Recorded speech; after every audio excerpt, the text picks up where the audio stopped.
Well, Jay, how did you see that one from behind the bench? It was an exciting game. I thought our players really dug in and found a way to win the game, and it's the most important thing. One of the most important things the team has to do is focus on what they can control. However, it seemed like there were a lot of calls kind of going against your team tonight.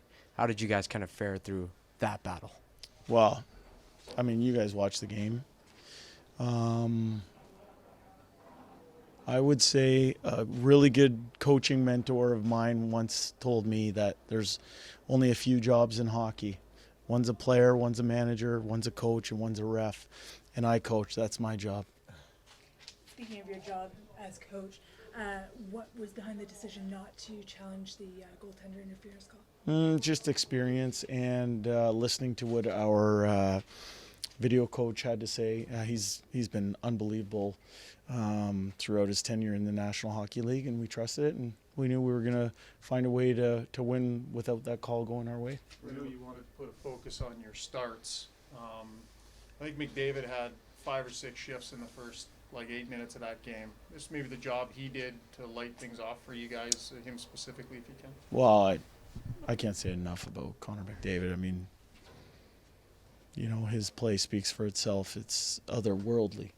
In terms of the start to the game, we did some things. His shifts weren't long. We did some things to help us, and he was a leader in us doing what we needed to do in that first little bit in the first period. Draisaitl too looked like he was gutting through some stuff in the second half. He's a warrior.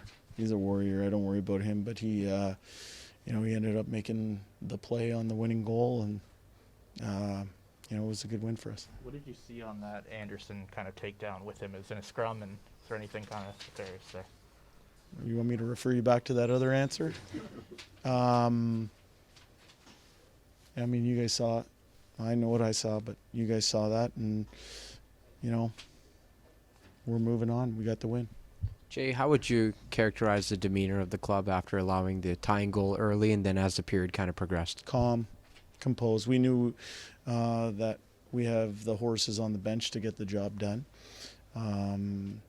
For me, I thought there was a really good tempo and rhythm of the way we wanted to play. I thought we had the bulk of the chances. We ended up on the kill 4 times, I think, tonight, but the bulk of their chances occurred there. So for us, we felt we did a lot of really good stuff, and we just stuck with it. We were persistent, kept hammering away at the rock, and eventually it split. You guys were really going when that disallowed goal happened. Was there any kind of concern that if you did take a penalty that you'd kind of kill some of your momentum or anything like that? I know you. Yeah, no, it's just kind of what I said earlier is through experience and through the trusty eye of Jeremy Capel, our video coach, we made what we felt was the best decision possible.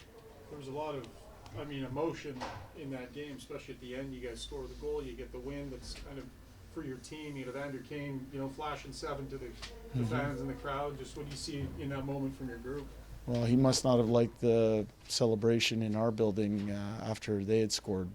I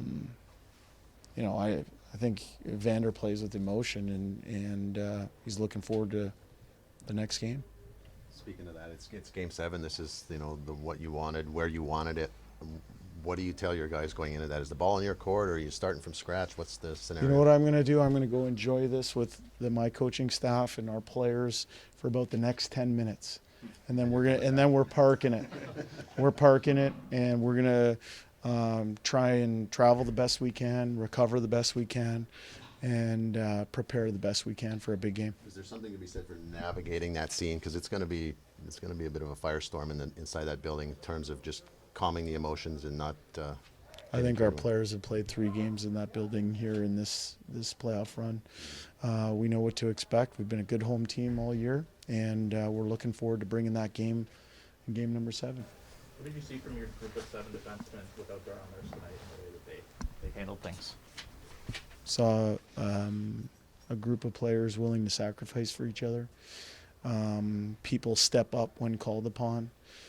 I saw a young man get his footing in Game 6 of the National Hockey League playoffs. I saw Chris Russell sacrificing his body at every turn, and I was proud of that group of 7 tonight. Thanks. Thanks, Jake.